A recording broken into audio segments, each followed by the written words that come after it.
Hola, Meta. ¿Cómo anda, Lechuza? ¿cómo estás? Ale, y chico Muchas gracias callejero, por ¿cómo su andan? amistad. Muchas gracias por su amistad, maestro. No, al contrario, un gustazo, para por lo menos presentarme para todos mis paisanos argentinos, que vos sabés que amo mi país, y también acá todos los mexicanos que me llevan una patria. Así que bueno, acá estamos en la entrevista, me da gusto. Acá de Chico Callejero, donde el rock y el metal tienen su espacio. Ya lo prometido no es deuda. Así que Eduardo Castec, todos conocidos por Lechuza. Así que mirá si tenemos para hacer revisionismo histórico, ¿no? De tu carrera, de los 80 a esta parte. Lo escucho, maestro. Y sí, y sí, mirá, ya sabemos que bueno, tengo un par de años encima, así que ya llevo como 45 años en el rock, en la música en sí. Así que bueno, te puedo comentar mis inicios y bueno, entretener un poco a la gente más o menos de cómo llegué a México y bueno, y muchas cosas más. Eh, Pero si te anteriormente acá en interesa... Argentina tenías tu primer banda.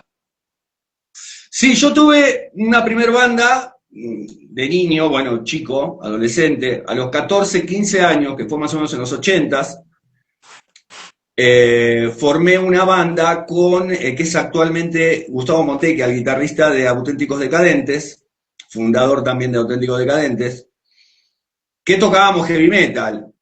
Empezamos ensayando en la habitación de la pieza de la casa de él ahí en Floresta, en la calle Laguna, cerca, bajo Flores, bueno, Floresta. Bien. Y teníamos un baterista que se llamaba Sergio Codotto.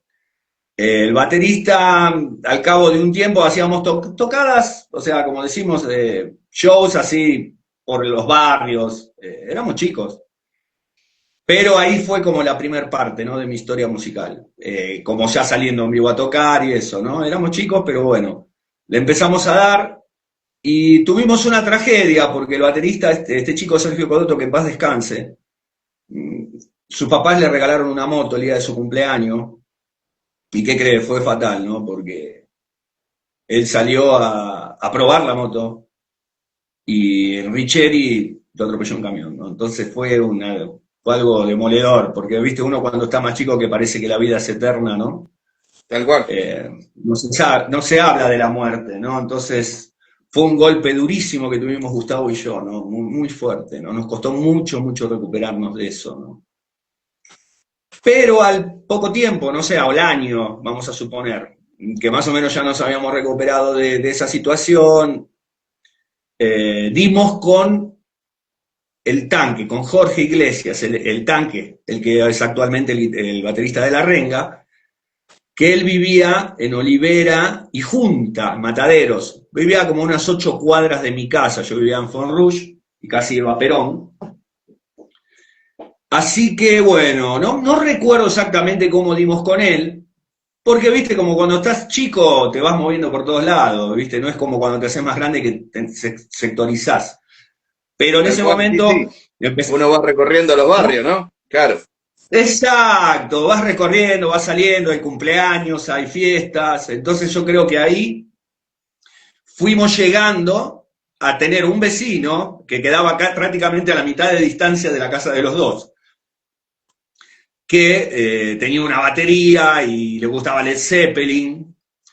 Eh, entonces dimos una vez con él y bueno, nos invitó a la casa, hablamos con él y empezamos a tocar. A esta banda le llamamos Xenon.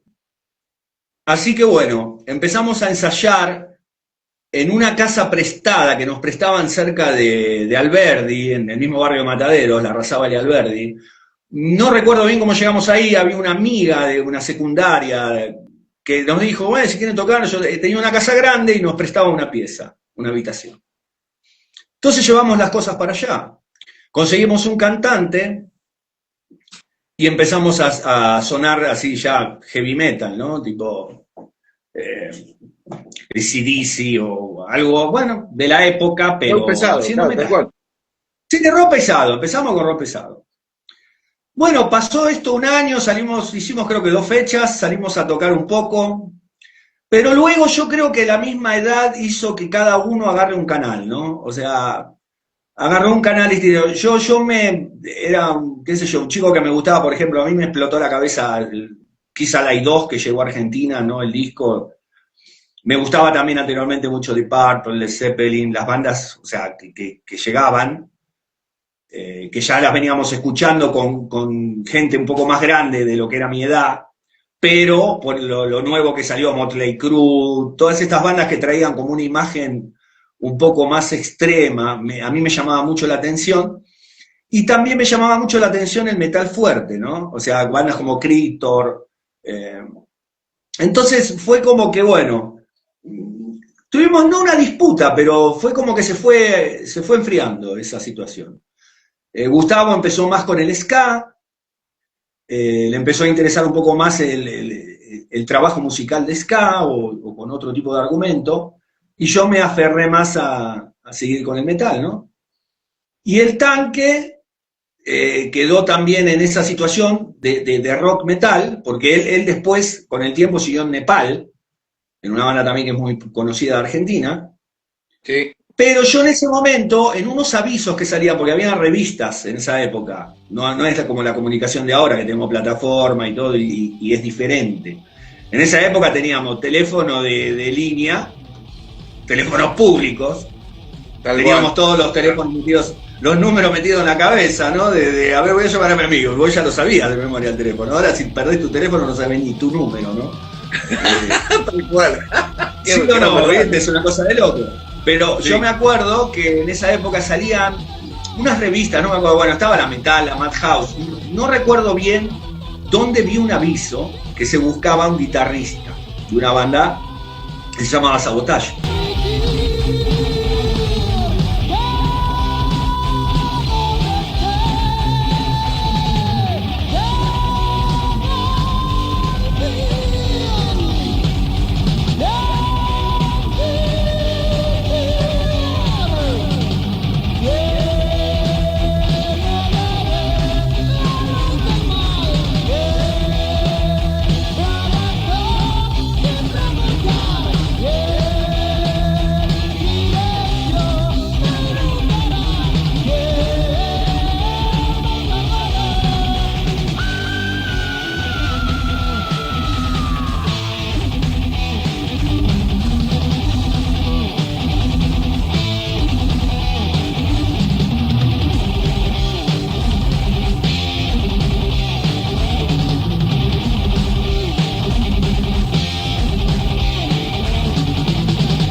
La banda ensayaba en Bajo Flores, o sea, casi llegando a Carabobo sobre Eva Perón.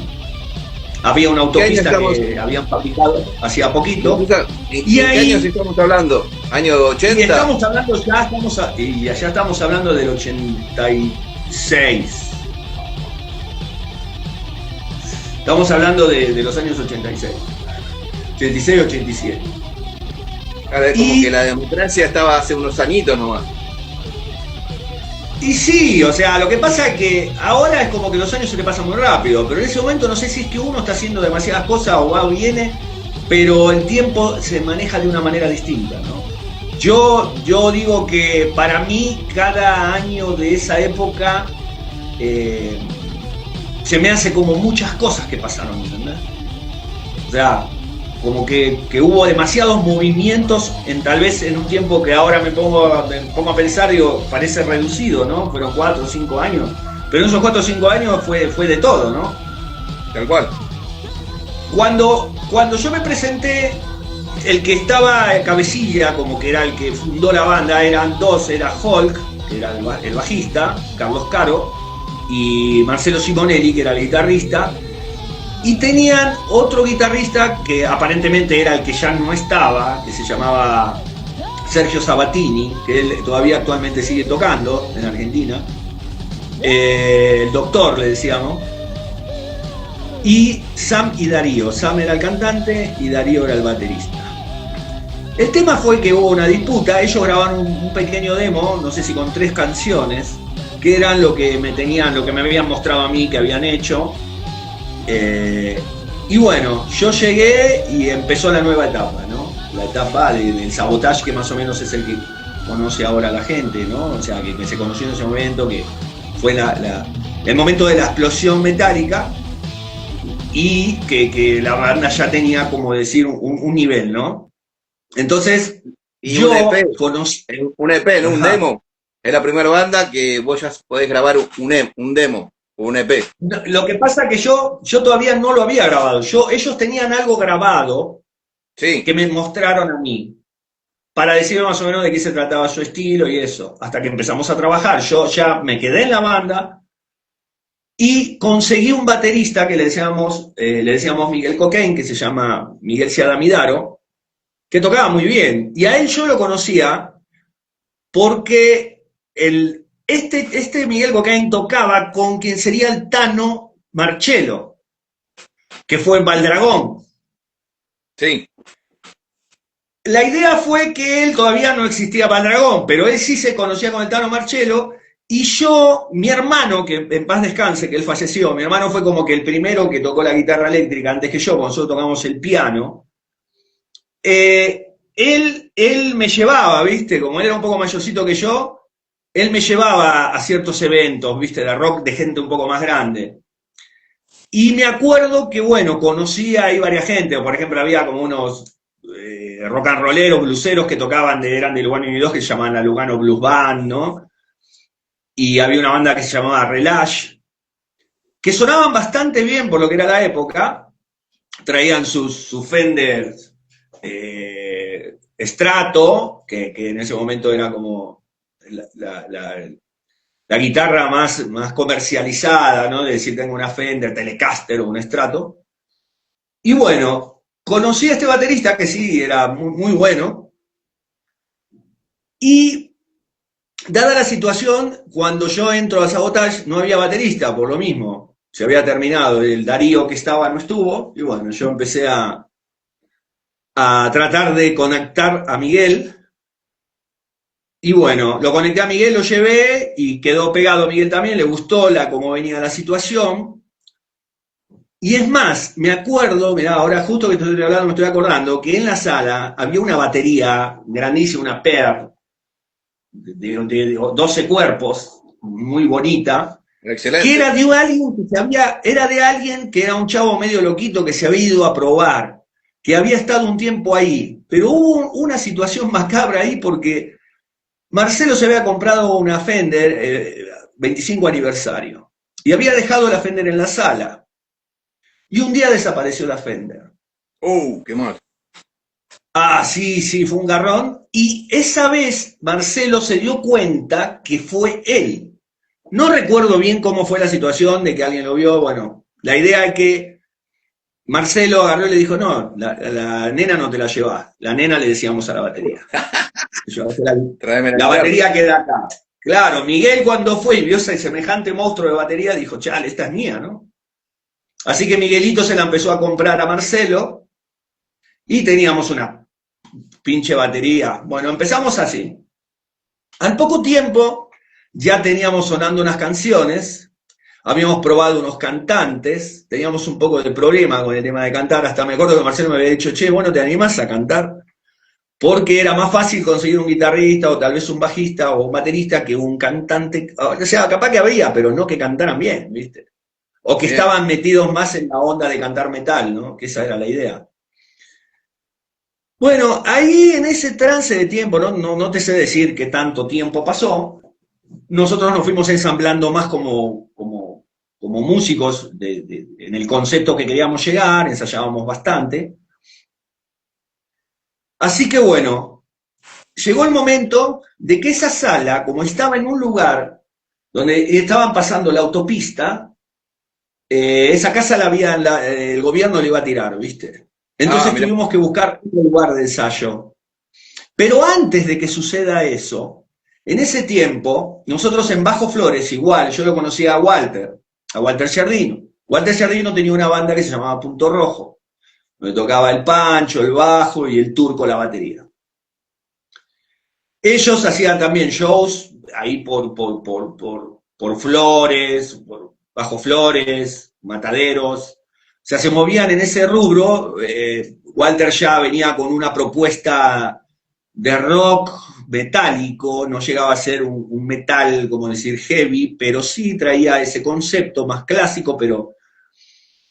Y luego, un día, como nos veíamos seguidos, porque, viste, entre músicos se ven seguidos, y él sabía de la sala que teníamos nosotros ahí, y un día Walter nos propone si podían ensayar ahí, porque había salido un proyecto de Gustavo Roweck, que era el ex B8, que se separó de B8, cuando fue la separación. Walter había tocado un tiempo, después de Punto Rojo, bueno, pasó, él entró a Hermética o entró a B8, tocó ahí, se pelearon con Iorio, hubo un pedo ahí. Bueno, el tema es que Gustavo Roweck y Walter Giardino concretan Rata Blanca, ¿no? Fueron los que tomaron la decisión del nombre y lo demás. Entonces empezaron a ensayar con nosotros en la sala de Camacuá, porque esa le decíamos Camacuá porque la calle se llama Camacuá. Así que bueno, estuvimos ahí, qué sé yo, ponele 1 o 2 años hasta que la sala ya no dio para más, por lo mismo de que teníamos que salirnos de ahí. Y bueno, en ese lapso te podés imaginar que pasaron 1000 cosas, porque pasó de Julie de Alacrán probándose en la banda de Walter, luego hubo varios cantantes como Gito, como varios que vinieron también, en la cual, entre que se probaban tanto Rata, se probaban con nosotros, viste, íbamos tratando de agarrar un cantante que también no lo podíamos jalar, y Rata Blanca tampoco, porque tenía a Gito, tenía a Rodolfo, quedaban ahí, pero no llegaban, viste, al tono que querían. Así que tuvimos como 1 año, 2 años, de tanto ensayo intenso de nosotros como los de ellos, pero todavía con esa situación difícil aparte del músico que faltaba, ¿no?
Como que faltaba esa Una pieza. consulta, Eduardo, Sí, Lechuza, ¿a Carlos Périgo lo conociste?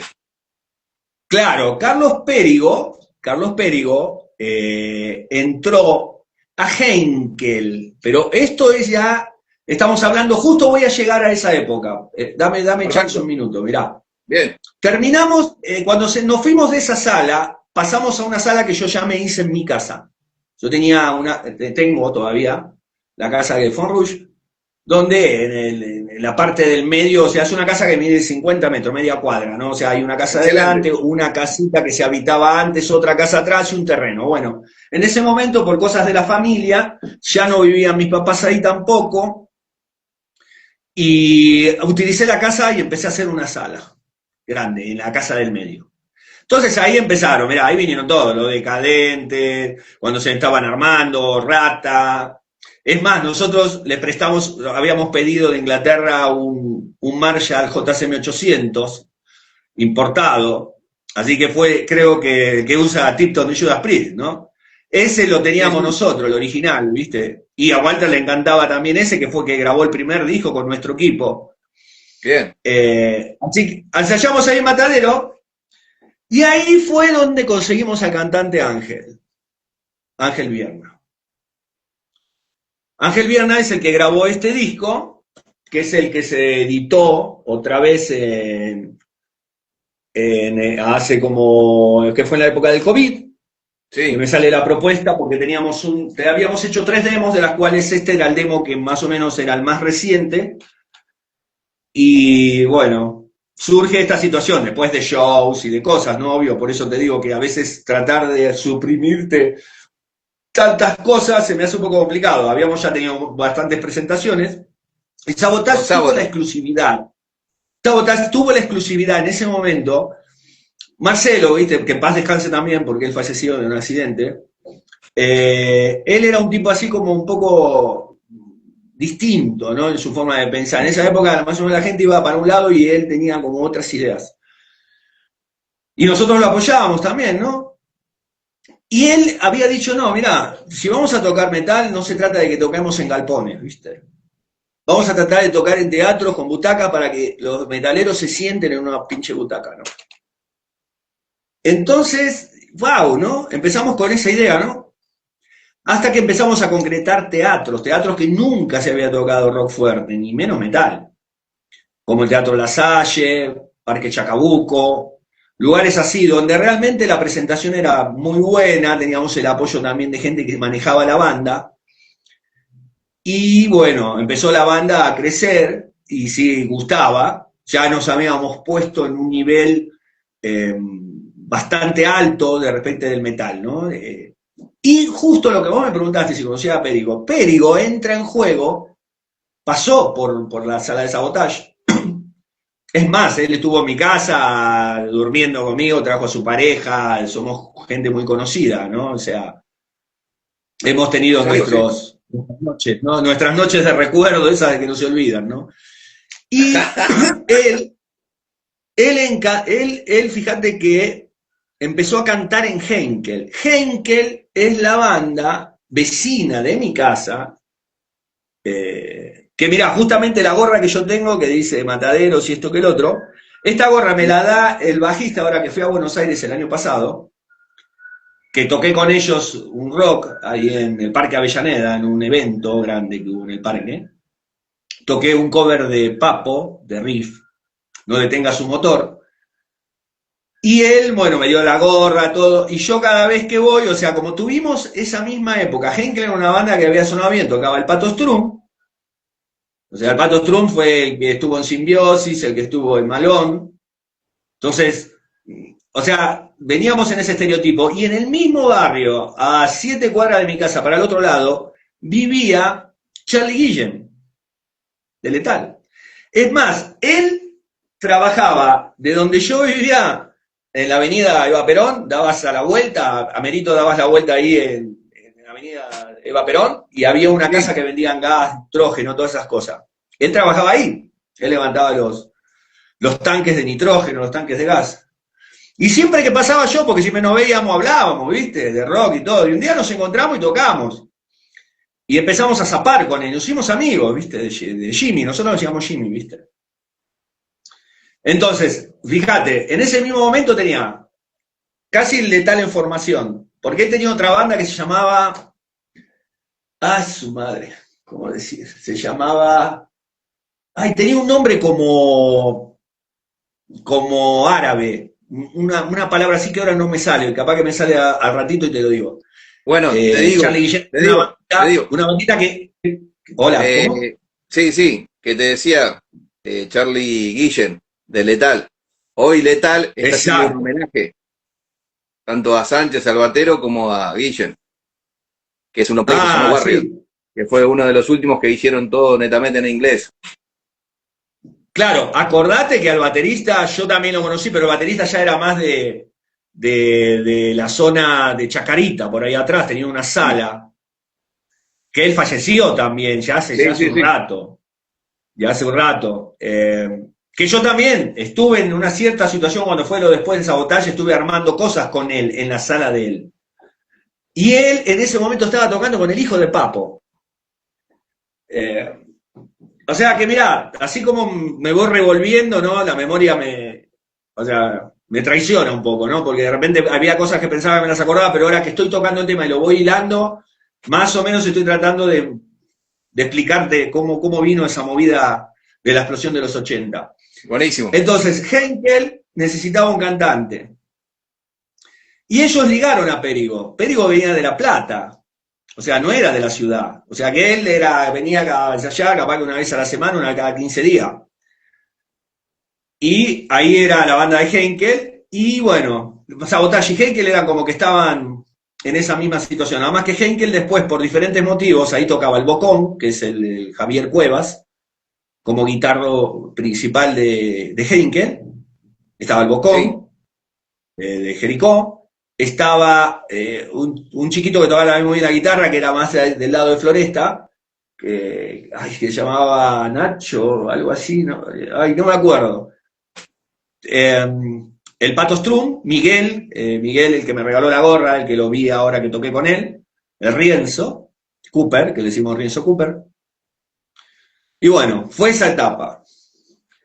¿Y Marcelo Bracalente? ¿Marcelo Bracalente también? Marcelo Bracalente no, en ese momento yo no los conocía, pero ellos en ese momento estaban en Retro Satán. Marcelo Bracalente con el polaco, que son los que ahora siguen tocando en Jericó, ellos tenían un proyecto anterior que se llamaba Retro Satán. Yo los conocí ya cuando ellos cuando empezaron con Jericó, porque Jericó ensayó en nuestra casa, en mi casa. Cuando nosotros ensayábamos con Sabotage, o después de un tiempo, porque yo ahí no recuerdo si ya Marcelo había fallecido, que yo ya no tenía la banda, pero estaba tratando de liderar algunas canciones de las que había y seguir trabajando.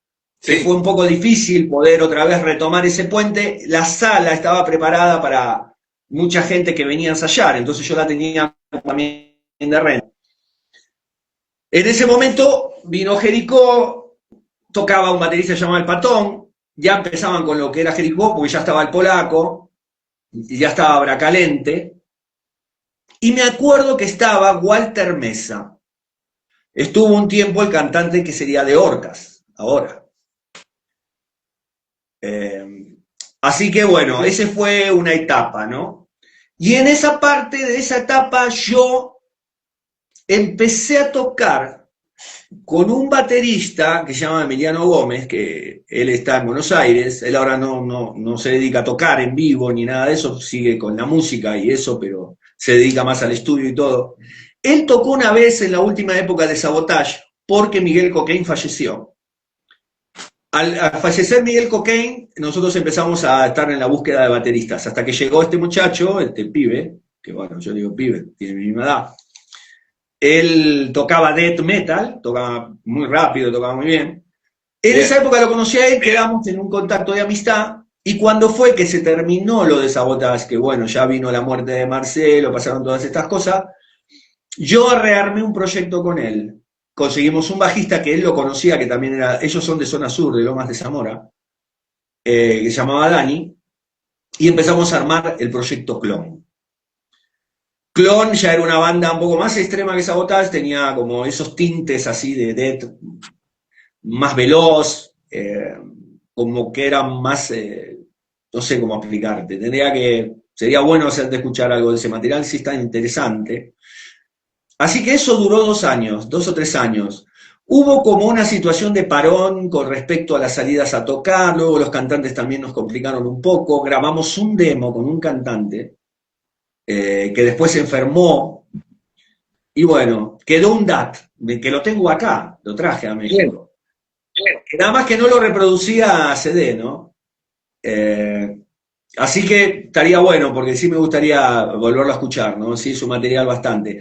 Y este baterista que tocaba, no sé si a vos alguna vez te recuerdas, había una banda en el sur que se llamaba Gastre.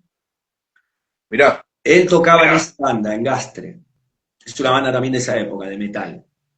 ¿Y cuál fue la partida o el proyecto cuando fuiste y migraste para el lado de México? ¿Mucho más para acá? El tema ahí fue que cuando se desgastó este proyecto de Clon, la idea era yo seguir tocando, pero yo necesitaba como algo nuevo, ¿entendés? Algo Sí, distinto. Y de repente surge que este mismo baterista, Emiliano, conoce a una chica que se llama Lorena Colota, se llama, todavía está viva, está acá en México, y ella era cantante, ¿viste? Y a ella le interesaba tener una banda, y ya venía con un proyecto con su ex marido, con su ex pareja, que era un proyecto medio así mezclado como un Manson medio de Depeche Mode, una cosa media loquita, pero que él quería que eso se degenerara un poco más. O sea, no había guitarra, era Syntex. Pero a mí me llamó mucho la atención, me dieron un demito grabado, él manejaba una Pentium 1, una computadora bastante obsoleta, pero le sacaba el jugo muy bien, era un chavo que sabía cómo pilotear todo este tipo de nuevos sonidos. Entonces tal él cual. mandaba secuencias y, no manches, ¿no? O sea, como decir acá en México, ¿no? Porque a veces capaz que yo digo así, me dice este que cómo habla, ¿no? Se pega, ¿no? Bueno, a mí me sorprendió, viste, esa parte, ¿no? Porque se me sonó muy moderno. Es más, cuando el polaco una vez de Jericó le había dicho, che, mira, escucha esto, che, me dice, suena muy bien, loco, me decía. Está bueno, ¿no? Y hacía gente que, porque yo en un momento decía, chale, ¿no? ¿Me estoy doblando o para qué lado estoy yendo, ¿no? O sea, ¿cómo me Tal cual. siento yo acá? Y de repente me di cuenta que empezamos con esa estructura Kiss, ¿no? Como decir, no Kiss, Motley Crue, no Motley Crue. La idea era una fisonomía, algo que llame la atención también visualmente. Guess you never know my name. Sometimes if I'm waiting for you, I've been trying to not to face the truth. I've been diving in this emptiness. You just kill me once and again. When you call me everywhere, this is more than I can really take. When you come, we'll be summer in the place of winter. We lost everything, it wasn't enough for you. I've been diving in this emptiness. It can be so cruel. You just kill me once and again. It's so sweet in you. I've been diving in this emptiness. Y así fue como que aparece este proyecto, ¿no? Mirá, acá tengo uno de los discos que dice Primeras Impresiones. Traíamos Sí, un look así como muy mansonesco, muy, pero poderoso porque estaba el baterista este Emiliano que tocaba Death, entonces hacíamos secuencias y batería a mí con unos riffs re pesados y esta chava que gritaba como perra, pero que a la vez cantaba fónico, no parecía una mujer, no era la, ¿no? Era, ¿no? Entonces, híjole, ¿no? Llamaba la atención. Aparte la chica esta, así tenía altura, tenía buena posición en el escenario ¿y la y banda eso cómo se llamó mucho llama, la Eduardo? atención. ¿Cómo? ¿La banda cómo se llama? Primeras impresiones, es la que te mostré acá. Bueno, acá Perfecto. hay una foto también, mira acá hay más o menos, a ver si se distingue, Como más o para menos ahí invitar como a, está.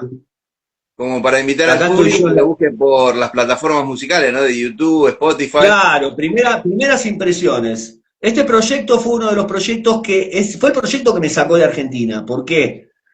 Porque era un proyecto ambicioso, esta es la cantante, era un proyecto como ambicioso, en el sentido de que nosotros sabemos que lo que absorbemos de rock nosotros no lo inventamos. El rock viene de Estados Unidos o de Inglaterra, Sí, sí. no viene de Latinoamérica. Y del viejo Entonces, ¿qué continente, pasa? sí. Cada vez que nosotros hacíamos algo, en Estados Unidos ya estaban haciendo algo más nuevo, ¿entiendes? Sí, Entonces, esto emparejó.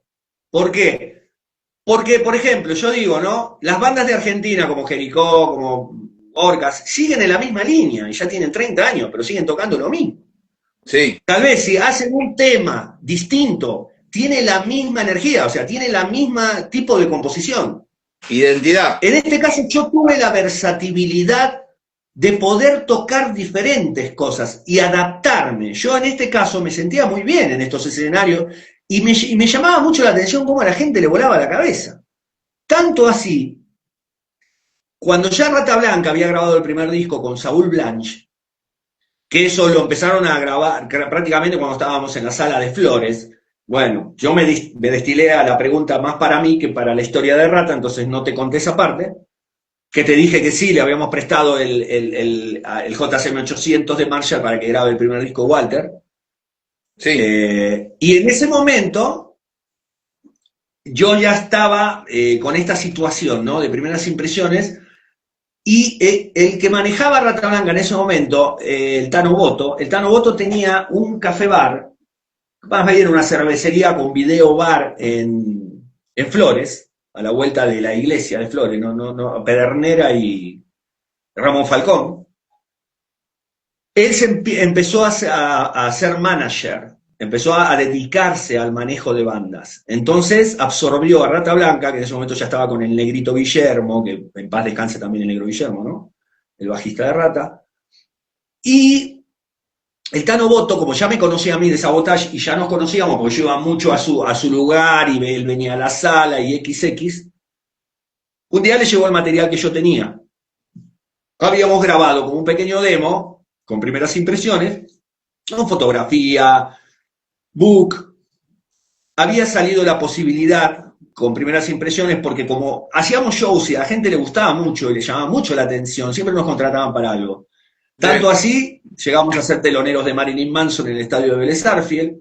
Luego nos invitó, fíjate vos, Sofovich en el programa de la peluquería de Don Mateo, tuvimos como 4 programas haciendo sketch y tocando canciones de nosotros.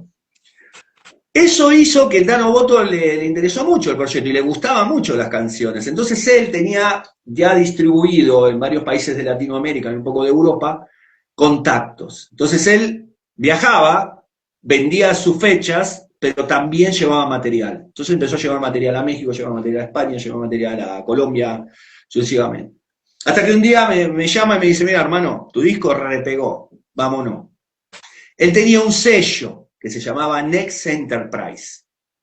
Nos graba un CD con un cassette. O sea, teníamos el primero que ya habían salido los CDs que no estaban tan, como decir, la gente tan acostumbrada a escuchar CDs, escuchaban más los cassettes. sí. Lo manda a México, manda el cassette al Chopo, a un lugar acá y a una empresa que se llamaba Dilema. Que esta empresa Dilema de México, que supuestamente creo que todavía está, ellos son los que se encargan de traer bandas de afuera, ¿no? Traen bandas de todo tipo, bueno, de todo tipo, Dark, Lacrimosa, qué sé yo, Cradle Field, ¿no? Entonces nos dio la posibilidad de abrir un evento acá en México, en el Circo Volador, en el año 2000, que se llamaba el Festival Oscuro. Así que me dicen, vamos para México. Allá hay gente que les interesa que vengan para acá y editar un disco acá en México. Bueno, y así empezó el proceso de la salida de Argentina. El Tano Boto quedó en la historia porque cuando vinimos a México hubo tantas propuestas interesantes acá y Argentina en ese momento venía también con un problema monetario como siempre, pero esa vez también vino el corralito bancario y luego la salida de, ya sabes, ¿no? De los bienes argentinos por el aeropuerto. Sí. Entonces había australes, patacones, qué sé yo, había cualquier tipo de moneda, era un país inestable. Entonces hablamos con los chicos, con Sabrina, todo, acá estábamos pegados a Estados Unidos, la empresa que nos estaba contratando nueva se llamaba Opción Sónica, que tenía sede en Los Ángeles, tenía sede en Miami, y dijimos no, nos quedamos acá, y si después no pasa nada, tiempo para volver ahí. Seguro. Así que, bien pensado. Así que bueno. Salió así, salió de lleno, ¿no? Porque al final de cuentas la situación en Argentina no estaba muy bien. Eso afectaba también que la gente tenga plata para pagar una entrada para ver un show. Entonces, acá la situación era distinta, ¿no? Estábamos, bueno, y eso nos dio la posibilidad de editar otro disco, grabamos en un estudio Millennium, otro disco que agregamos 3, 4 canciones distintas, reeditamos parte del que había mandado Tano Boto para acá, Y bueno, como ya no volvimos, el Tano Boto medio como que se enojó y Sabrina, que era media también grosera en un par de cosas, Lorena, porque Lorena terminó siendo lo que es Sabrina Sabrok, que se hizo una chava famosa acá, una mujer famosa, en el sentido de que ella empezó a operarse, luego hubo unos procesos, porque nosotros pasamos por 3 disqueras grandes aquí. Sí. El proceso fue que cuando nosotros empezamos a trabajar en Televisa, que era la televisión de acá, en Telehit, ella era conductora y nosotros presentábamos nuestras canciones en las impresiones. El tema fue que cuando a ella la contratan de decana en otro programa, que era un programa cómico, muy conocido, ella empezó como a salirse del cuadro más de la música. Sí cantaba, pero le interesaba cantar algo más para cachondear, ¿no? Para como mostrar más su físico. Ya no era Primeras Impresiones, era como Sabrina Sabro, que se había puesto el apodo y su banda de rock, ¿no? Entonces ahí hubo un desfasaje. Para no hacerte la larga, empezaron a venir juicios de las compañías porque nos había surgido Los Fed, nos habían elegido como banda para tocar en Los Ángeles con Ozzy Osbourne. Sí. Y como no pudimos ir, la compañía disquera le echó juicio a Sabrina y se armó todo un rock and roll ahí, medio fulero, así que terminamos todo para cualquier lado. Bueno, Pero sí hay igualmente, muchas cosas que no te he dicho, todas las tocadas que hicimos acá para hacer acá lo record, decimos bueno, siempre, mira, ¿eh? ¿quién te quita lo bailado, Eduardo? Lechuza. Pues mira, hubo muchas cosas dentro de este disco, porque cada compañía hacía una presentación de disco, nos íbamos a tocar a algún lado, a otro lugar, acá a México, nos pasamos a Estados Unidos, a Miami, nos pasamos a Los Ángeles, volvimos a grabar otro disco con otra compañía llamada Guitar Record, volvimos a hacer la misma historia, nada más que con ella ya se hizo un personaje público y ya no se pudo seguir, ¿no? Hubo ya broncas y temas. Entonces ya yo en ese lapso de ese tiempo conocí a Cristian Carrasco, fundador de Metal Blade. Metal Blade ya llevaba 2 discos y a la vez en ese mismo momento el cantante, el que creaba generalmente todas las letras, la mayoría de las letras de Primeras Impresiones era el ex marido, Roberto Dubás, que yo le dije una vez, cuando ella ya no cante las canciones, cantalas vos, porque él le hacía los bosquejos, pero no cantaba. Digo, cantalas vos. Y hacemos ese proyecto paralelo, y le pusimos Lucy 7. Y acá, ves, por ejemplo, esta no es Sabrina, acá tengo un proyecto de Lucy 7, que sí está en YouTube también. Acá tengo proyectos X de discos de Metal Blade como este. Acá con ciertas canciones, este se llamaba Más Temor que Infinito este disco. Acá tenemos ediciones de Metal Blade, de Más Temor que Infinito cuando los íbamos sacando. Acá tengo, por ejemplo, una edición que traje de Argentina. Yo me acuerdo que el Gustavo Rowe, que en Argentina tenía una banda que se llamaba Nativo.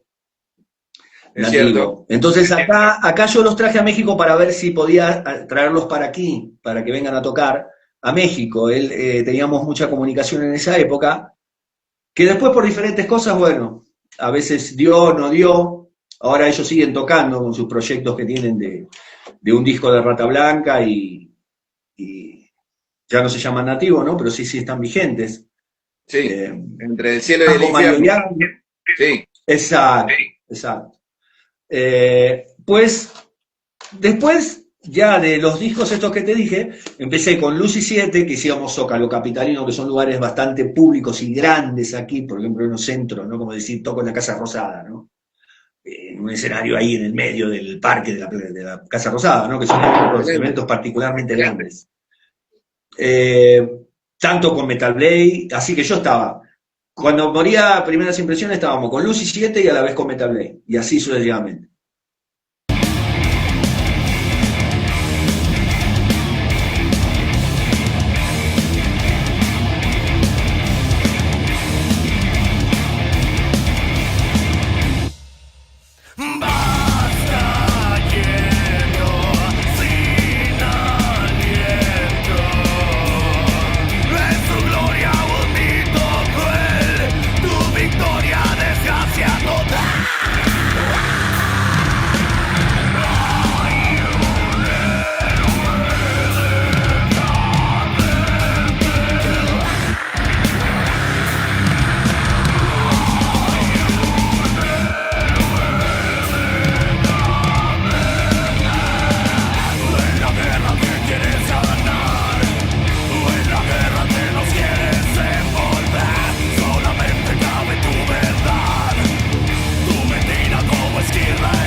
Y bueno, siguió esto, ya te hablo ya de hace 20, empezó esto hace 20 años.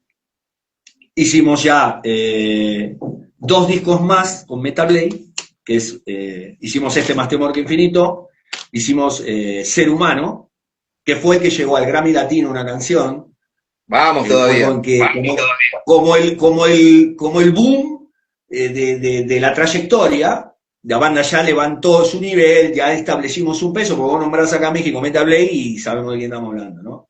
Bien o sea, ahí. estamos taloneando, es como decir un Orcas, un Jericó, ¿sí? O sea, quedamos a ese nivel, nada más que, bueno, hace un año atrás, en noviembre, justamente va a ser un año que falleció el cantante, y eso nos dio para atrás. Pero si entra la gente a Metal Blade, se va a dar cuenta, o sea, todas las cosas y todos los lugares que hemos tocado, y aparte, por ejemplo, Hell and Heavens, lo del Grammy que te dije, Metal Fest, o sea, hemos taloneado. La última fecha grande que hicimos fue en Monterrey, que nos fuimos a tocar, le abrimos a Machine Head, y ahí están los videos en vivo, ellos y nosotros nada más, y una convivencia genial, ¿no? Con Machine Head. Así que Te hago bueno, una pregunta, tengo Eduardo. muy buenos recuerdos, muy buenas historias. Te hago una pregunta. Sabés que yo soy vieja escuela y soy un afortunado de tener tu amistad. Y preguntarte, todo lo recorrido, ¿podemos decir que era una hermandad metalera o había gente que preferías evitarla? Hablando grupalmente de mi banda, No, de toda tu trayectoria, desde que cuando estuviste ensayando en un garage de pibe, de gurí, de chiquito, de chavo, ahora que ya estás, ¿no? Y hacemos un revisionismo histórico de toda tu carrera, ¿no? Como músico. claro. ¿Y la pregunta cuál fue? Si lo sentís que hay una real hermandad metalera dentro del heavy metal, del metal, Mira, te voy a o decir hay una mucha cosa, te voy a ser competencia. honesto. Sí, Te voy a ser honesto. Te puedo hablar de parte de Argentina, de lo vivido, y te puedo hablar de México. Yo digo que la parte musical del metal en especial o del rock es muy vanidosa. Se sufre de estrellato, y no solo acá, porque vos te fijas lo que le pasó a Guns N' Roses, te fijas que a veces que por pura estrella, pura locura, puro vicio, terminan mal, ¿entendés? Porque al final de cuentas sí. da para todos, pero uno quiere todo para uno, ¿no? Entonces, a ver, o terminan haciéndose solistas cuando todavía no es el momento, ¿no? A ver, ya saqué esto y... Es como decir, mira, cuando estás en el proceso de construir una casa y todavía no la tenés, ¿no? Y decís, acá construimos un cuarto para cada uno, porque es un trabajo empresarial. Al final de cuentas, todos estamos Seguro. sacrificándonos para llegar a este objetivo. No es lo mismo que a mí mañana me llame Mustaine de Megadeth y me diga, mira, te contrato. Punto. Bueno, vos me vas a pagar por cada show, me vas a pagar el viaje, me vas a pagar esto, pero cuando vos estás hablando de que estás sacando una banda del pozo, o de alguna manera estás sacando esa banda a relucir para que vos puedas comer de lo que estás haciendo, vos tenés que invertir, porque nadie te va a venir a regalar. Y si tu banda es muy buena, podés evitar cortar camino, porque si tu banda es muy buena y lleva mucha gente y vos ya tenés como un territorio armado antes de que venga alguien a capitalizar tu objetivo, ya tienes un segmento, ¿no? Hecho. Entonces decís, bueno, yo quiero tanto. Ahora, de repente vos vas levantando tu nivel y vas exigiendo, pero ¿qué pasa? Tenés que ver que en tu empresa son 5 socios, hermano. 4 o 5 socios. Y eso si no contamos al productor y a quien más. A veces no nos podemos llevar bien con todo el mundo, hermano. Claro. Y más allá de que el estrellato no, es como un matrimonio, loco. Hay diferentes maneras de pensar. Vos decís, a mí esa fecha voy y toco y me pongo, no sé, un calzón rojo. Y el otro te dice, no, loco, vos tenés, ¿entendés? O sea, son discrepancias que son lógicas.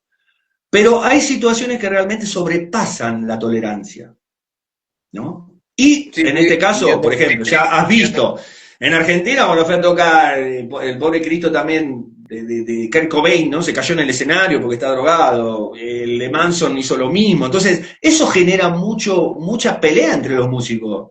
Y Si sí, yo soy el bajista de Manson, voy y me caigo en el escenario, le estoy arruinando el show al tipo. claro. Por Entonces, eso siempre se dice, el rockstar, siempre se dice hay que subir, con respeto a tus colegas, a tus músicos de la banda, vamos, tocamos, hacemos un buen show y después si vos te la querés empedar, te querés hacer lo que quieras, después del show. Esas No, reglas, no, ¿sabés qué pasa? Que el músico ya a veces se acostumbra a tener la adrenalina en el escenario. Hay gente que necesita tomar alcohol para subirse a un escenario, para dominar tanto la voz sí, o tanto la actitud. No necesariamente la gente es como, o sea, que es así como está en tu casa, como vos tomando mate y se sube al escenario. No, hay toda una cuestión adrenalínica. Y cuando la te banda está a un entiendo. nivel más alto todavía, donde vos llegás y ya ves tanta gente y tanta gente que se te viene encima y tanto desmadre, como decimos acá, tanto quilombo, toda esa sensación y quieras venir, chupate algo conmigo, vamos a tomar algo, y si no que un vicio, y que parece que no, loco, pero es un ambiente que también tenés que andar cuidándote también de no treparte, ¿entendés? Porque si vos te trepás también te quedás colgado en el viaje. Claro, acá le ¿Cuántos músicos decimos, argentinos? Mirá, acá le empezando, decimos, ya, acá le decimos que no tenés sí, que estar, o dejar los berretines de lado, ¿viste? O tratar de controlarte, ¿viste? ¿sabés qué pasa? Que en la época que nosotros nacimos era difícil. Por ejemplo, yo era Sí, fumo un cigarro, pero no había información. Ahora todos los cigarrillos te dicen, no fumes porque te va a venir cáncer, te va a venir esto, pero antes no había información, era como un lujo fumar, ¿entendés? Como decir, un acto de presencia chido, bueno, pero no lo es. tal En realidad cual. sí te daña la salud. Eduardo, En esa te época, pido- cuando fue la época de Alfonsín, sí, andaba droga por todo Buenos Aires, estaba lleno de vicio. Y era una época después de la época militar argentina donde había tanta represión, dio libertad y la gente se estaba matando. Al final, Charlie Guillén, ¿de qué falleció? De VIH, loco. O sea, falleció de una enfermedad provocada por el vicio. ¿Entiendes? O sea, claro, y como que así hubo un despertar sucesivamente, de todo. Luca Prodan de Sumo, que era otro estilo, y Charlie García todavía sigue tirándose de arriba de los edificios, hermano. Entonces, Es no cierto. estamos hablando, no estamos hablando del metal en sí, estamos hablando del artista en sí. Y el De la artista es sociedad jodido. enferma que vivimos, sí, sí. Exacto, y el artista es jodido, porque el artista, más allá de que sea loco, no sea muy loco, o sea excéntrico, cuando tiene fama y cuando tiene dinero, si ya antes era un poco así, ya cuando tiene más, se hace más grande y ya se hace intolerable. ¿Entendés lo que te quiero decir? Entonces, Letita, te tenés cuento. que manejar, es como un matrimonio, Sí, ¿viste? Es como un matrimonio, ¿viste? Si el otro grita, vos callate, porque si al final gritamos los dos, nos agarramos madrazos y terminamos mal.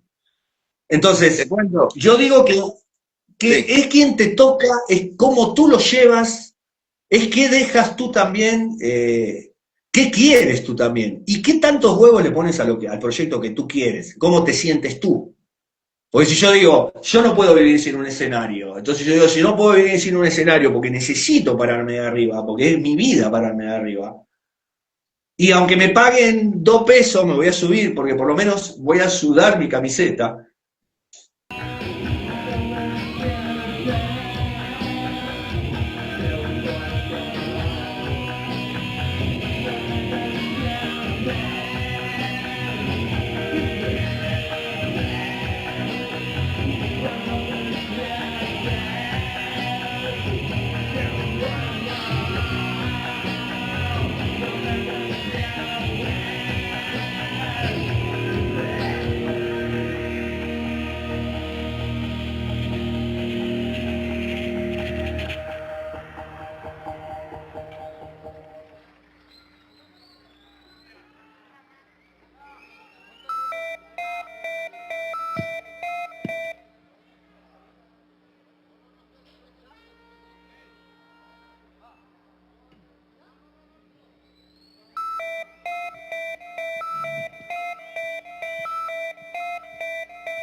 Entonces, decís, bueno, es tu vida. Entonces, paralelamente, si eso no te da de comer, vos tenés que estar haciendo paralelamente 2 trabajos para poder sobrevivir. Porque mirá, yo no sé en Argentina las bandas que ahora más se reconocen como Orca Jericó. que sobrevivan totalmente y paguen todas sus necesidades de lo que hacen, yo lo dudo. Entonces, ¿te hago una nosotros pregunta? cuando nosotros hablamos de bandas poderosas, no hablamos Sí, de Machine Head, no estamos hablando de Guns N' Roses, no estamos hablando de Motley Crue, ellos sí son rockstars. Los latinos rockstars son pocos. Acá la única banda que vive de la música de rock, más o menos que son de Argentina, que yo digo más o menos que yo colindé con ellos o que tuve, es Rata Blanca. Es la que decís, está tocando en todo el mundo, ¿entendés? Y están tocando siempre. Que viven de la música, Auténtico Decadente. Ellos viven de la música. Pero las bandas de metal argentinas, por más famosas que sean, sacan un business de ahí. Pero si realmente vos, no es lo mismo cuando vos tenés 30 años, hermano. Vos cuando tenés 30 años, si tenés hoy para comer o no tenés, te da lo mismo. Si tenés para una cerveza o no la tenés. Y tal vez te la aguantás. Pero cuando vos pasaste los 50 años, no tenés la misma energía, ni el mismo pensamiento, ni tenés ganas tampoco de bancarte los mismos pedos que te bancaste cuando tenías 30. bien. Ya vas a empezar a escalar de otra manera y vas a suprimir problemas. Entonces vos decís, bueno, pará, loco, ya tengo 55 años, a ver qué tengo, qué me dio a mí la música. Porque hay que ponerse en el lugar de cada uno. ¿Qué tengo yo? ¿Qué tengo yo hecho? Sí, hice mucho, la gente me conoce, todo, pero a ver, cuando llego a mi casa yo tengo para mis cosas, güey. Porque yo para comprarme una guitarra tengo que comprarla, pagar mis cuerdas, ensayar, tener tiempo para ensayar, porque no solo es ir a tocar, también se paga la sala de ensayo, también el moverse, todo requiere gasto. Vos no podés vivir sin dinero. Es un sacrificio muy grande y yo idolatro mucho las bandas latinas, en este caso bandas argentinas, que todavía hasta el día de hoy siguen vigentes, a pesar de todos los problemas económicos. La verdad que esos son unos huevos terribles, loco, ¿no? Porque yo digo que cualquiera tira la chancla, ¿no? Cualquiera dice, no, déjame joder, yo para eso, mira, ya la edad que tengo me pongo a hacer dinero antes de que me agarre la vejez y ya no sirva para nada y me tenga que morir cagándome de hambre. Claro, Porque estamos resistiendo en el metal, luchando por el esa metal. es la palabra. Exacto. Una cosa es resistir y otra cosa es disfrutar y gozar.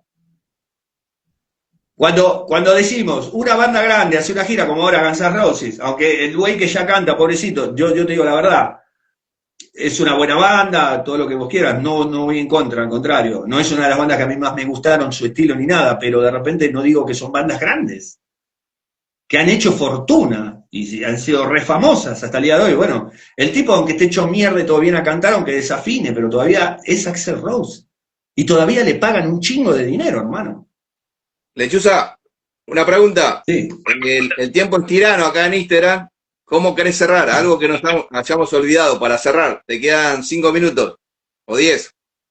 Bueno, pues, ¿qué te puedo comentar? Yo ahora estoy hablando personalmente, porque al final la entrevista es particularmente para mí, Sí, y seguro. siendo que sea para mí, el mundo Aguante general, el Lechuza. mundo que vivo, sí, Sí, para cerrar. sí, Sí, seguí contándonos.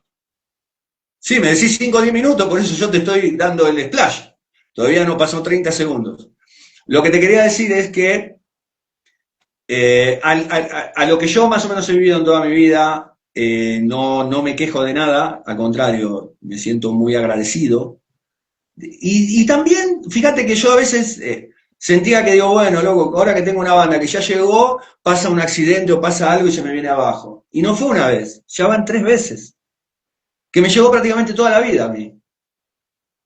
Entonces, ¿yo qué te puedo decir? Que yo hago las cosas por amor.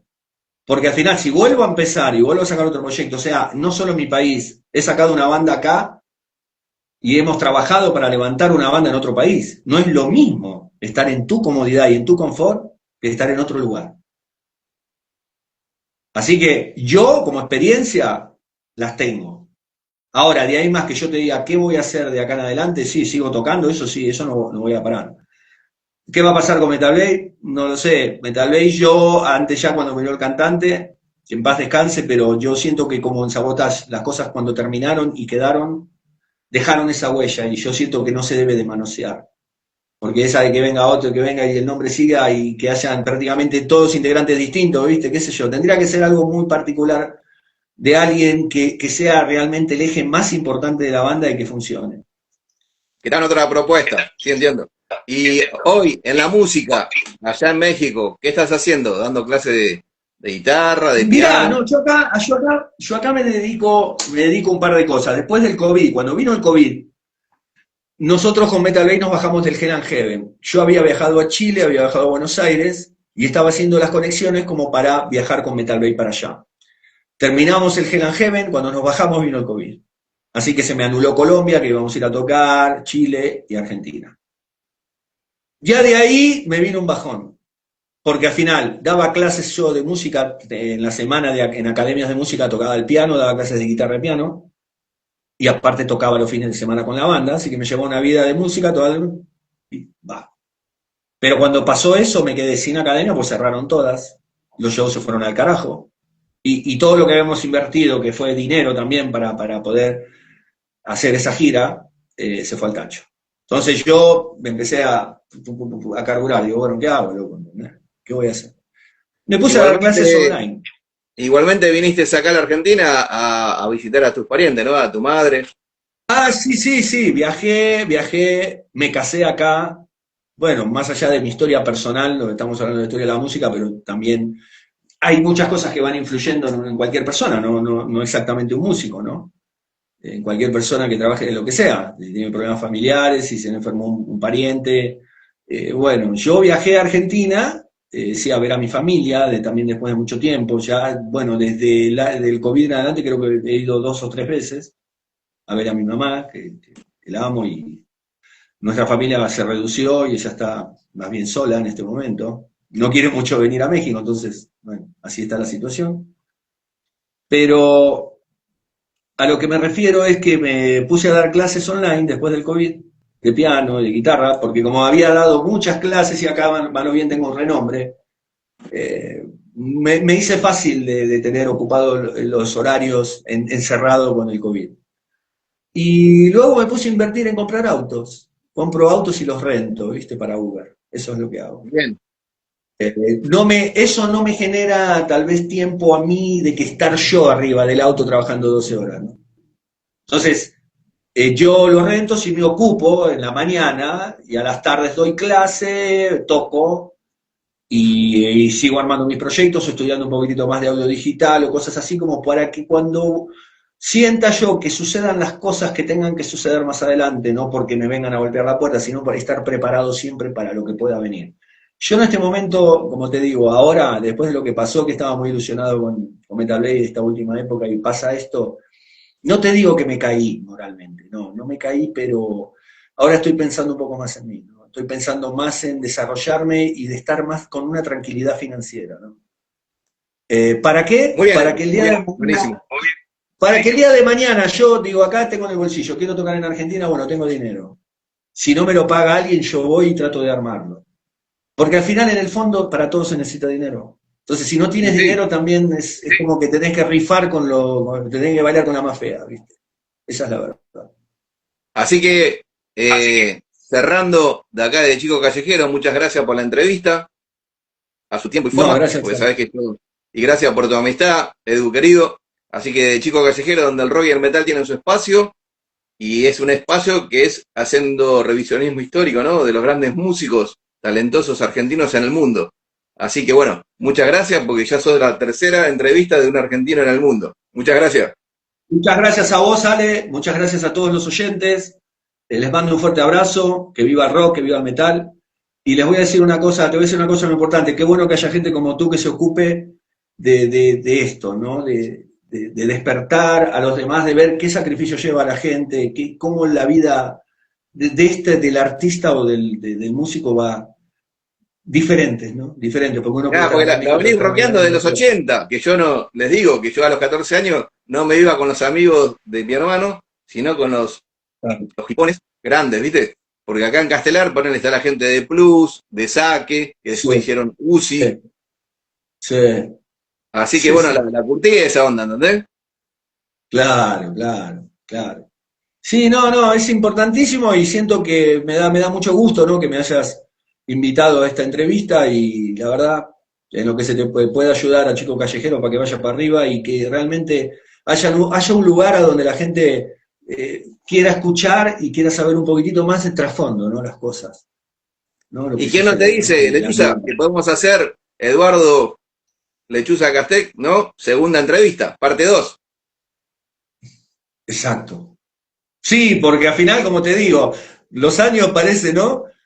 Y Y que tantas van cosas para acumulando contar, un ¿no? montón de mensajes, Y van tantas cosas acumulando para un contar. montón de información. ¿Eh?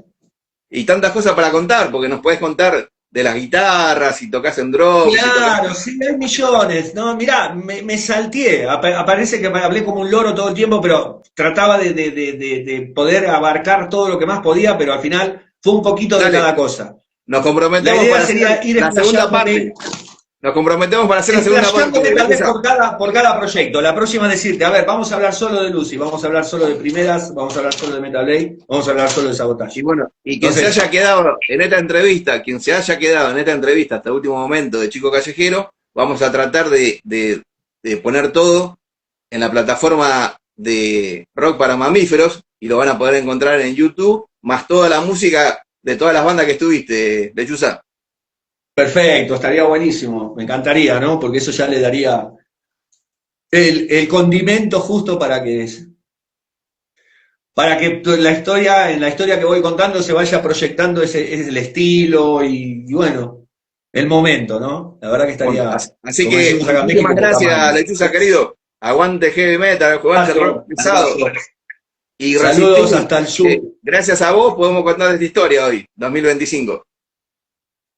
Va que va, querido. Muchas gracias. Gracias, chico Gallejero. Saludos a todos, ¿eh? Fuerte abrazo. Abrazo grande.